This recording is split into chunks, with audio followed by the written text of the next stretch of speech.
Welcome to the Infosec Guardians YouTube channel. In today's session, we will explore one of the most fundamental concepts in cybersecurity: access control models. Access control defines who can access what within an organization's systems, data, and applications. It forms the backbone of information security, ensuring that only the right people have the right level of access at the right time. By the end of this session, you'll understand how different access control models like DAC, MAC, RBAC, and ABAC work, and why they are crucial for protecting sensitive information. So, let's get started and understand how systems decide who can access what. Let us start with understanding what access control actually means. Access control is the process of granting or denying permission to users, applications, or systems to access specific resources. In simple terms, it ensures that only the right person can access the right information at the right time. For example, when you log into your email, the system first checks who you are through authentication and then determines what you are allowed to do, such as reading or sending messages. That's authorization. Together, authentication and authorization form the core of access control, protecting systems from unauthorized use or data exposure. Now, let's understand the key components that form the foundation of any access control system. Every access decision involves four main elements: the subject, object, action, and policy. First, the subject is the person or system requesting access. For example, user Alice trying to open a file.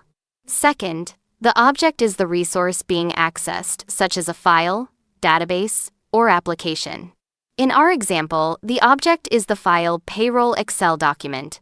Third, the action refers to the operation the subject is trying to perform, such as read, write, or delete. Alice might be trying to read the payroll file. Finally, the policy defines the rules that determine whether the action is permitted. For example, only HR can access payroll data. Together, these components ensure that every access request is evaluated systematically, verifying who is making the request, what they want to access, what action they intend to take, and whether the policy allows it.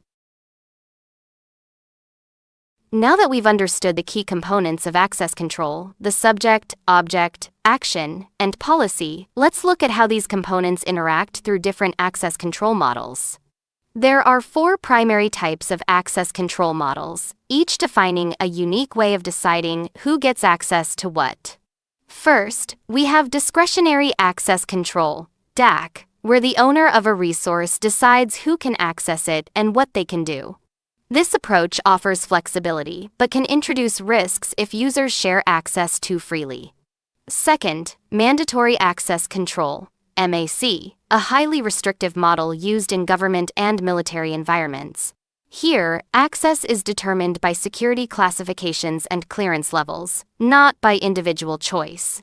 Third, role-based access control, RBAC, one of the most common models in enterprises. It assigns permissions based on job roles, making it easier to manage large user groups while maintaining consistency. And finally, attribute-based access control, ABAC, the most dynamic model, which evaluates user, resource, and environmental attributes to make fine-grained, context-aware decisions. Together, these models represent the evolution of access control, from simple owner-driven permissions in DAC to intelligent, policy-based enforcement in ABAC. In the next few slides, we'll explore each of these models in detail using relatable examples, illustrations, and short comparisons to help you understand how access decisions are made in real-world systems. Now that we know the four major access control models, let's begin with the first one, discretionary access control, or DAC. In this model, the owner of a resource decides who can access it and what actions they can perform. The control is based on user identity, and owners have the ability to grant or revoke permissions to others. This approach is flexible, making it popular in personal and small-scale environments. However, it can also be risky if users are careless in sharing access rights, since permissions can easily spread beyond the intended group. For example, on a Windows system, the owner of a file can right-click it, Go to Property Security and manually assign who can read, write, or modify the file. In the next section, we'll visually understand how DAC works, how ownership, permissions, and delegation come together to determine access. Let us now understand how discretionary access control works. In this model, the owner or administrator of a resource decides who can access it and what actions they can perform. Imagine an admin who manages a shared folder containing important project files. First, person A requests access to that folder. The admin reviews the request but decides that person A does not need access, so the request is denied. Next, person B requests access. The admin checks their role, verifies the requirement, and approves the request. As a result, person B gains access to the folder and can now view or edit its contents depending on the permissions assigned. This example shows that in discretionary access control, the resource owner has full discretion to grant or deny access. While it provides flexibility, it also introduces risk if users are careless, permissions can be misused or unintentionally shared. Now, let's move on to the next model, Mandatory Access Control, or MAC. In this model, access is not decided by the data owner, but by a central authority, following strict security policies and classification labels. The concept behind MAC is simple. Every user and every resource is assigned a security label, such as confidential, secret, or top secret. Access is then granted only if the user's clearance level matches or exceeds the classification of the resource. Unlike discretionary access control, where owners can freely grant permissions, here the system administrators and security officers enforce access rules.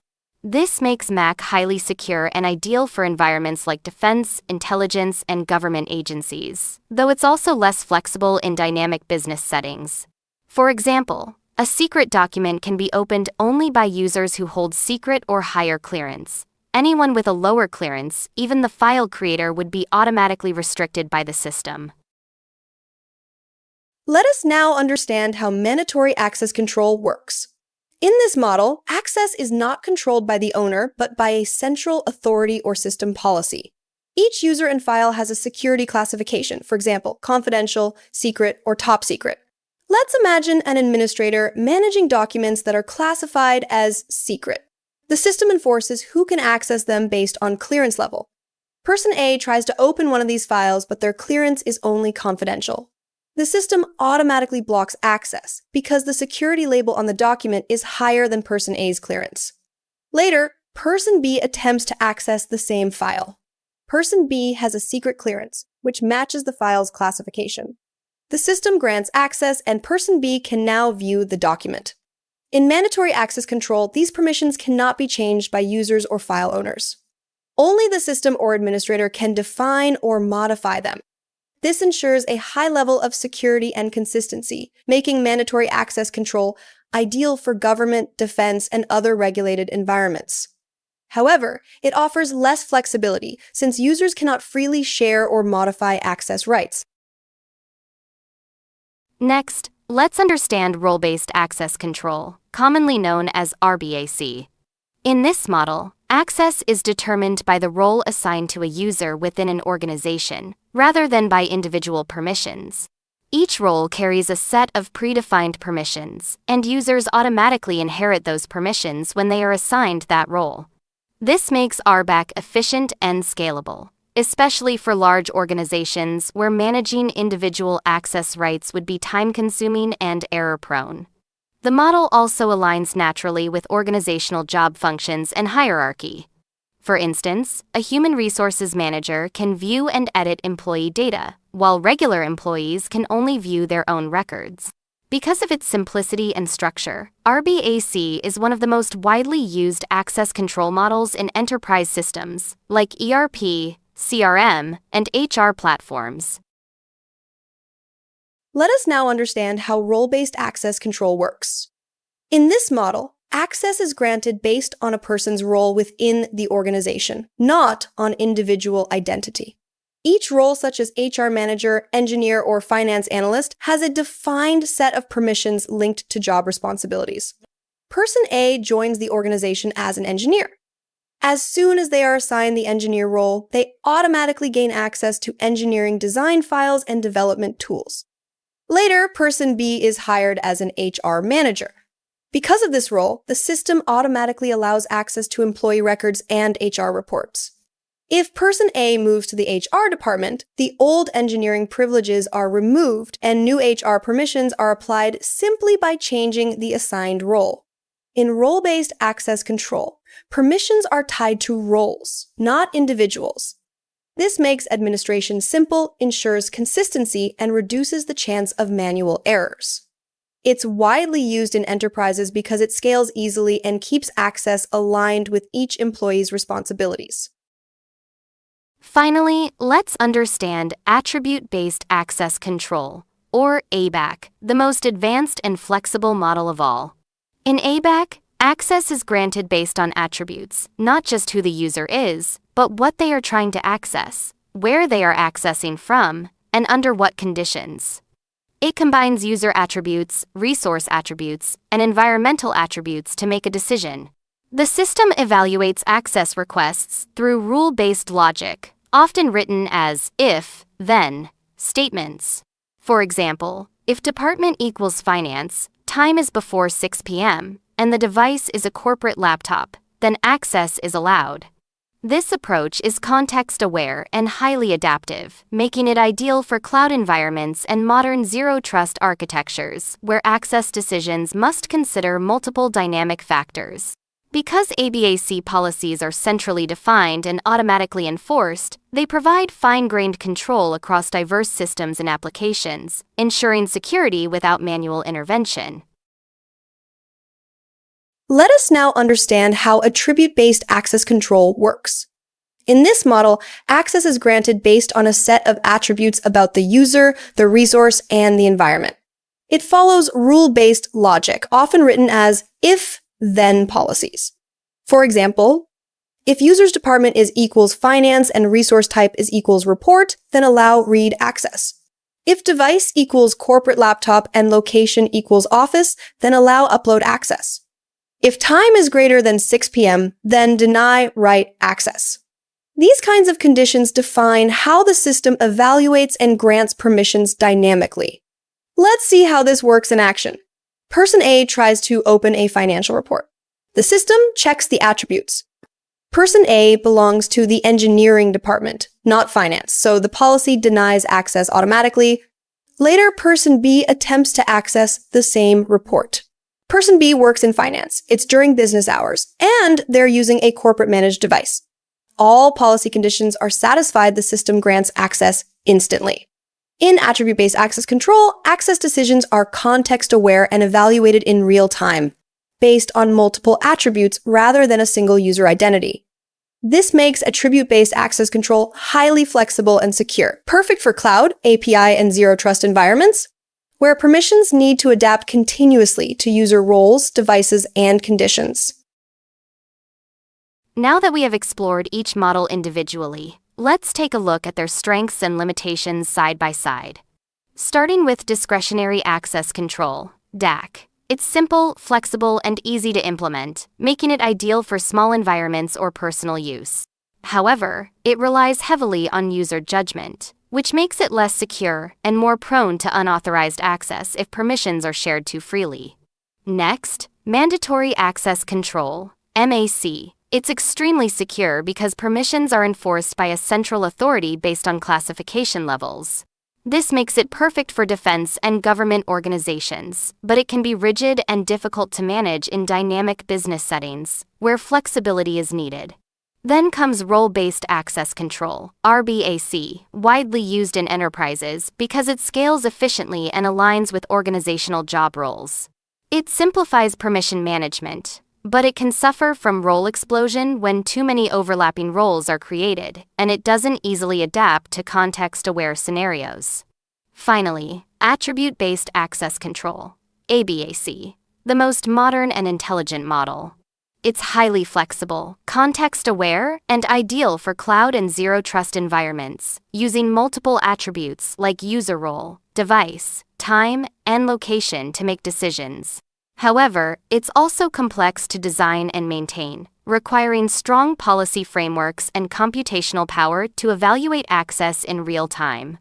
In summary, each model offers a balance between security, flexibility, and manageability, and the right choice depends on the organization's risk profile, size, and operating environment.